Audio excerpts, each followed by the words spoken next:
ক্ষমতায় না আইতেই খালেদা জিয়া একটা কথা বলছে, শুনে যান। খালেদা জিয়া ভয় নেই, রাজপথ ছাড়ি নাই, এই কথাই আমি বিশ্বাসী নই। আমার নেতাদেরও বলবো যে রাজপথে তখন থাকার কথা থাকে নাই, রাজপথ ছাড়ি নাই বলে ভুল হবে। ওই স্লোগানগুলি দয়া করে আর দেবে না।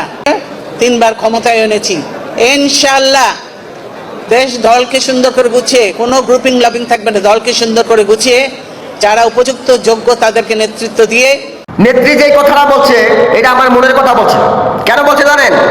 খালেদা জিয়ার ভয় নাই, রাজপথ ছাড়ি নাই। কিন্তু যখন খালেদা জিয়া জেলে ছিল কয়েকজন রাজপথে ছিলাম, এখন তো সবাই আছো। এই জিনিসটা নেত্রী বলছে। কেন বলছে জানেন? বিএনপির কিছু পাপী নেতা আছে, পাপী নেতা, আওয়ামী লীগের দোষর, ওদেরকে বলে দিয়েছে ছাপ্পা যারা আসছিল তাদেরকেই বিএনপিতে রাখবে। আমি বলেছিলাম না, দল করলে তারেক জিয়া দল করবেন, খালেদা জিয়া দল করবেন, জিয়াউর রহমানের দল করবেন, বিএনপি হচ্ছে ব্র্যান্ড। কথাটা মনে রাখবেন আর শেয়ার করবেন।